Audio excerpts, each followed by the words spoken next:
राम राम दोस्तों। Selection point YouTube channel पर आप सभी का स्वागत है। आज है 10 दिसंबर 2025 बुधवार और आज के करंट अफेयर्स में हम राजस्थान पत्रिका, दैनिक भास्कर और सूजस सार संग्रह के महत्वपूर्ण प्रश्नों पर चर्चा करेंगे। परीक्षा के लिए महत्वपूर्ण न्यूज है उन पर चर्चा करेंगे। अगर आप हमारे यूट्यूब चैनल पर नए हैं तो हमारे यूट्यूब चैनल सिलेक्शन पॉइंट को ज़रूर सब्सक्राइब करें, अपने दोस्तों के साथ शेयर करें और वीडियो को लाइक भी कर दें। अगर आप इस वीडियो की पीडीएफ चाहते हैं तो आपको हमारा टेलीग्राम चैनल सिलेक्शन पॉइंट ज़रूर ज्वाइन करना होगा और इसका लिंक मैं आपको इस वीडियो के डिस्क्रिप्शन में दे दूंगा। इसके साथ ही क्रोनोलॉजी की जो क्लास है वो मैंने 2 क्लास अपलोड कर दी है, उसकी वीडियो आप ज़रूर देखना और उसकी पीडीएफ भी टेलीग्राम चैनल पर आपको मिल जाएगी। टेलीग्राम चैनल ज्वाइन करके आप पीडीएफ प्राप्त कर सकते हैं। चलिए स्टार्ट करते हैं। सबसे पहली न्यूज है राजस्थान सरकार की क्रांतिकारी पहल, ग्राम पंचायत स्तर पर अटल ज्ञान केंद्रों की स्थापना से ग्रामीण युवाओं का सशक्तिकरण होगा। ये है कि अटल ज्ञान केंद्र के बारे में बात की गई है। ग्राम पंचायत स्तर पर अटल ज्ञान केंद्रों का प्रारंभ हो रहा है। अटल ज्ञान केंद्रों की स्थापना के कार्य को चरणबद्ध तरीके से लागू किया जा रहा है। पहले चरण में 3000 से अधिक जनसंख्या वाले ग्राम पंचायत मुख्यालयों को प्राथमिकता दी गई है। यानी कि अटल ज्ञान केंद्र है जो डिजिटल शिक्षा, तकनीक इससे संबंधित है।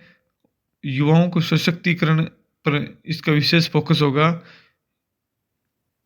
युवा प्रोत्साहन, ग्रामीण विकास, कृषि, शिक्षा, बुनियादी ढांचे और रोजगार सृजन जैसे महत्वपूर्ण क्षेत्रों में सरकार ने उपलब्धियां हासिल की है। इसी चरण में अटल ज्ञान केंद्र की स्थापना की जा रही है।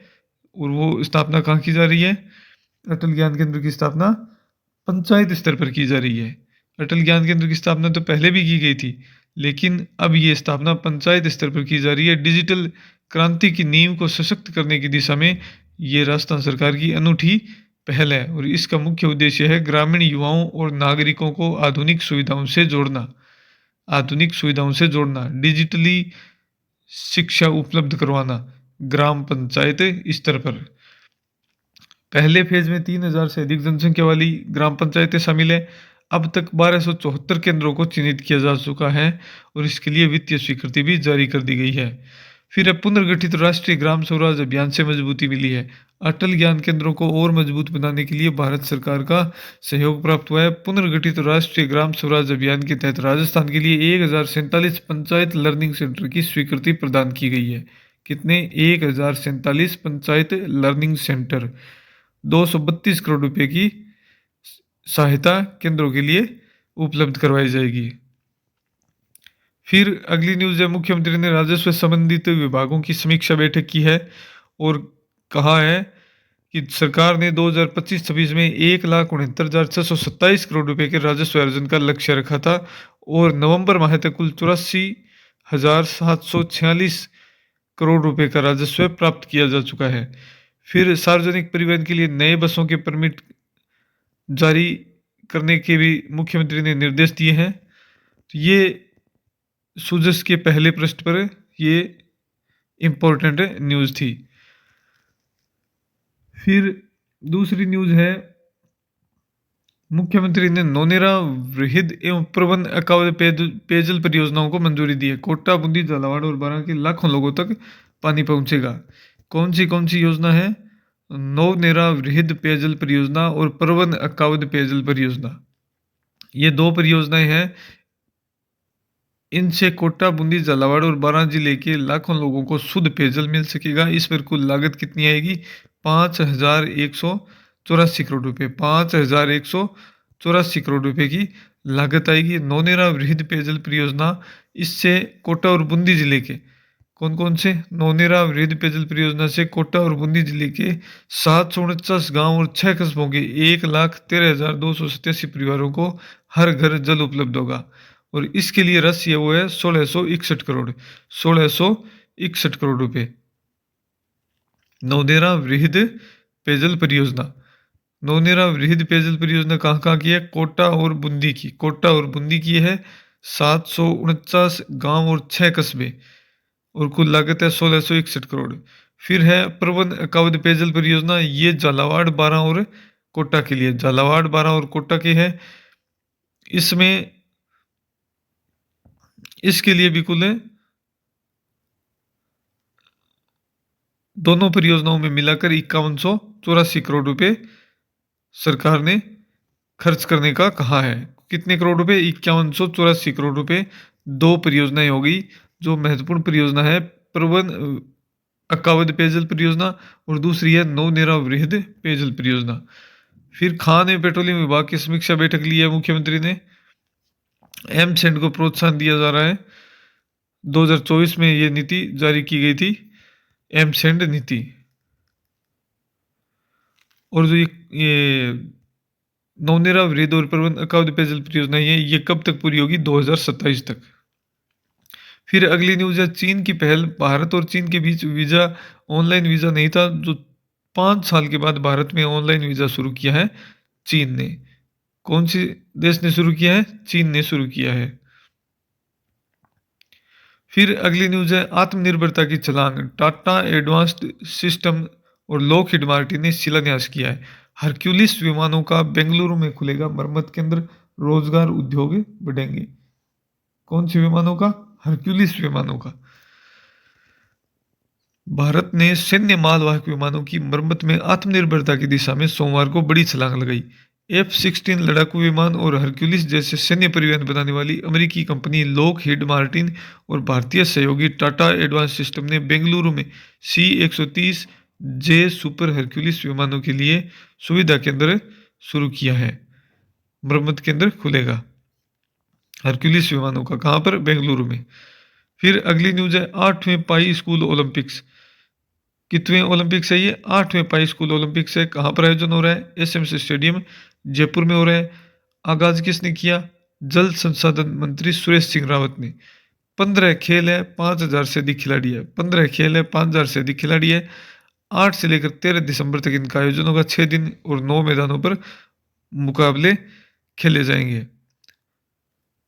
कार्यक्रम की शुरुआत गणेश जी वंदना से हुई, उसके बाद कालबेलिया नृत्य हुआ और ये सारी बातें यहाँ पर लिखी हुई है। तो 8वें पाई स्कूल है।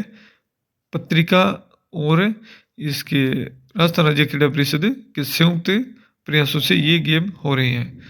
फिर अगली न्यूज है आईआईटी बॉम्बे बनाएगा देसी एआई मॉडल भारत जेन। भारत जेन क्या है? देसी एआई मॉडल है। देसी एआई मॉडल बनाएगा कौन? आईआईटी बॉम्बे। अपनी भाषा संस्कृति के लिए पहला स्वदेशी एआई सिस्टम है। नया भारतीय मॉडल है, ये भारतीय वास्तविकताओं को आधार मानकर विकसित किया जाएगा, यानी डेटा, भाषा व सांस्कृतिक समझ सब अपना ही होगा। वर्तमान में तो एआई मॉडल है मुख्यतः अंग्रेजी और पश्चिमी दुनिया के डेटा पर प्रशिक्षित है। अब आईआईटी बॉम्बे बना रहा है खुद भारत जैन टेक्नोलॉजी फाउंडेशन नाम से अपनी एआई कंपनी स्थापित की गई है। इसका उद्देश्य सिर्फ लार्ज लैंग्वेज मॉडल बनाना नहीं, बल्कि ऐसे मॉडल तैयार करना है जो भारत की विविध संस्कृति व भाषा की बारीकियां उसी संवेदनशीलता से पकड़ सके जैसे कोई भारतीय उपयोगकर्ता सोचता, बोलता व लिखता है। तो ये मॉडल है। ये कैसे होगा? ये भारत जैन के मॉडल है। ये बोलचाल, पढ़ने लिखने, ऑडियो, डॉक्यूमेंट विजन और मल्टीलिंगुअल समझ सभी क्षेत्रों में काम करेंगे। यह सिस्टम भारतीय नागरिक जिस तरह बात करते हैं, पढ़ते हैं या डिजिटल दुनिया में इंटरेक्ट करते हैं, उसी शैली को पहचानने और समझने में सक्षम होंगे।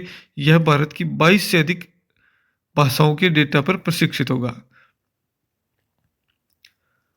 यह परियोजना विज्ञान एवं प्रौद्योगिकी मंत्रालय के national mission on interdisciplinary cyber physical systems के तहत विकसित हो रही है। और लागत कितनी है? प्रारंभिक चरण के लिए 235 करोड़ रुपए। तो आईआईटी बॉम्बे बनाएगा देसी एआई मॉडल भारत जैन। ठीक है। फिर अगली न्यूज है सुनील शर्मा बने सूचना आयुक्त। ये हमने पहले ही पढ़ लिया था, कल भी पढ़ा था। सुनील शर्मा को राज्यपाल हरिभाऊ बागड़े ने, सेवानिवृत्त आईएएस है ये सुनील जी शर्मा, इनको राज्य सूचना आयुक्त नियुक्त किया गया है। 3 वर्ष या फिर 65 वर्ष की आयु जो भी पहले हो। मुख्य सूचना आयुक्त कौन है? राजस्थान के मुख्य सूचना आयुक्त कौन है? ML लाठर। फिर अगली न्यूज है प्रवासी राजस्थानी दिवस। आज है, देश दुनिया के राजस्थानियों का होगा संगम। प्रवासी राजस्थानी सम्मान भी इससे भी सम्मानित किया जाएगा। प्रवासी राजस्थानी दिवस, पहला प्रवासी राजस्थानी दिवस कब हो रहा है? 10 दिसंबर 2025 को। राइजिंग राजस्थान जो हुआ था इन्वेस्ट राइजिंग राजस्थान समिट पिछले साल, उसमें इसकी घोषणा की गई थी। ये हो रहा है JECC जयपुर में, सीतापुर है जयपुर में। फिर अगली न्यूज है गोल्फ। हिदेकी ने दूसरी बार जीता वर्ल्ड चैलेंज खिताब। जापान के गोल्फर है हिदेकी मात्सुयामा। हिदेकी मात्सुयामा ने अमेरिका में के न्यूयॉर्क में खेले गए वर्ल्ड चैलेंज खिताब को जीत लिया है, और यह खिताब है इन्होंने दूसरी बार जीता है। पहले जीता था 2016 में। इन्होंने मात दी है स्वीडन के एलेक्स नोरेन को। स्वीडन के एलेक्स नोरेन को इन्होंने मात दी है। किसने जीता है? हिदेकी मात्सुयामा ने। फिर है squash world cup. Squash world cup Bharat की मेजबानी में शुरू हो रहा है 2025 में, जिसमें अनाहत सिंह, जोशना चिन्नप्पा, अभय सिंह और वेलवन सेंथिल कुमार की 4 सदस्यीय टीम उतरेगी। यह इस टूर्नामेंट का 5वां संस्करण है और लगातार तीसरी बार चेन्नई में आयोजित हो रहा है। मौजूदा चैंपियन कौन है? मिस्र है, और पिछले संस्करण की उपविजेता कौन है? मलेशिया है। अनाहत सिंह टूर्नामेंट की सबसे युवा खिलाड़ी है। अनाहत सिंह है वो इस टीम में शामिल है, भारतीय टीम में, और सबसे युवा खिलाड़ी है। कुल 5वां टूर्नामेंट है, तीसरी बार लगातार मेजबानी कर रहा है चेन्नई। 12 टीमें इसमें हिस्सा लेगी और 4 ग्रुप में बांटा गया है। और ये कहां पर हो रहा है? भारत के चेन्नई में। फिर अगली न्यूज है ई नाम 2.0 में तकनीकी खामी, किसान व ट्रेडर्स हो रहे परेशान। तो ई नाम की शुरुआत है वो कब हुई थी? ये हुई थी 2014 में इसकी शुरुआत हुई थी। सॉरी, 2016 में शुरुआत हुई थी ई नाम की। 2016 में शुरुआत हुई थी। और ई नाम 2.0 है, ये राजस्थान ने 4 नवंबर से शुरू कर दिया है, जबकि तमिलनाडु में अभी तक शुरू नहीं हुआ है। तो ई नाम 173 मंडियों से राजस्थान में शुरुआत हुई है, और इसका दूसरा चरण भी 4 नवंबर 2025 से राजस्थान में शुरू हो गया है। लेकिन अब तकनीकी खामी आ रही है, जिसके कारण किसान और व्यापारी है वो परेशान हो रहे हैं। ई नाम का पूरा नाम क्या है? Electronic national agriculture market. फिर अगली न्यूज है नई एजेंसी पर्व की शुरुआत की है। निवेश सलाहकारों के रिटर्न दावे होंगे पूरी तरह वेरीफाई। देश के वित्तीय बाजारों में पारदर्शिता बढ़ाने के लिए सेबी ने एक नई verification agency past risk and return verification पर्व की शुरुआत की है। क्या नाम है? पर्व verification agency past risk and return verification. यह एजेंसी बाजार से जुड़े संस्थानों की ओर से पहले दिए गए रिटर्न के दावों की सच्चाई की जांच करेगी। यह नई व्यवस्था इसलिए लाई गई है ताकि फिनफ्लुएंसर्स और भ्रामक दावों से होने वाले जोखिमों को कम किया जा सके। सेबी के चेयरमैन हैं तुहिन कांत पांडे ने कहा कि बाजार में कई अनरजिस्टर्ड लोग और फिनफ्लुएंसर्स निवेशकों को गलत या बढ़ा चढ़ाकर किए गए रिटर्न के दावों से आकर्षित कर रहे हैं। इससे असली और नियमों के तहत काम करने वाले संस्थानों का काम दब जाता है। तो ये क्या है? वित्तीय बाजारों की पारदर्शिता बढ़ाने के लिए पर्व एजेंसी की शुरुआत की है सेबी ने। फिर है नासा का सोयूज MS-27 अंतरिक्ष यान है, ये पृथ्वी पर लौट आया है। कौन सा है? सोयूज MS-27 नासा का। फिर है मध्य प्रदेश के 3 साल 7 महीने के सर्वज्ञ सिंह कुशवाहा दुनिया के सबसे कम उम्र के फेडरेटेड शतरंज खिलाड़ी बन गए हैं। क्या नाम है? मध्य प्रदेश के है सर्वज्ञ सिंह कुशवाहा, सबसे छोटी उम्र के 3 साल और 7 महीने। फिर है मिसिंग लिंक प्रोजेक्ट के तहत बांद्रा वर्ली सी लिंक पर एक केबल स्टे ब्रिज बन रहा है। यह देश का सबसे ऊंचा केबल स्टे ब्रिज है। इसकी ऊंचाई कितनी है? 132 मीटर। मिसिंग लिंक प्रोजेक्ट के तहत बन रहा है बांद्रा वर्ली सी लिंक केबल स्टे ब्रिज। फिर है स्पेशल ओलंपिक्स। भारत ने बौद्धिक व विकासात्मक अक्षमता वाले खिलाड़ियों के लिए क्रांति खेल से अभियान शुरू किया। इसके तहत 2027 सेंटियागो में होने वाले special Olympics world cup world summer games के लिए तैयार होंगे। स्पेशल ओलंपिक्स गेम्स 2027 में होंगे सेंटियागो चिली में। इसके लिए भारत ने बौद्धिक व विकासात्मक अक्षमता वाले खिलाड़ियों के लिए क्रांति खेल से अभियान शुरू किया है। फिर है अनंत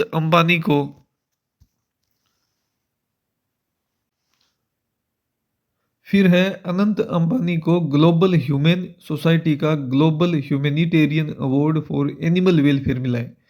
क्या मिला है? ग्लोबल ह्यूमन सोसाइटी का global humanitarian award for animal welfare मिला है। ये मुकेश अंबानी के सुपुत्र हैं अनंत अंबानी। वे यह पुरस्कार प्राप्त करने वाले सबसे कम उम्र के व्यक्ति और पहले एशियाई भी है। फिर बॉलीवुड अभिनेत्री रवीना टंडन को पेट्टा इंडिया का पर्सन ऑफ द ईयर चुना गया है। पेट्टा इंडिया का पर्सन ऑफ द ईयर, यह सम्मान उन्हें पशु अधिकार, वन्य जीव संरक्षण, विगन लाइफस्टाइल और ह्यूमन एजुकेशन को बढ़ावा देने में लगातार काम करने के लिए मिला है। किसको?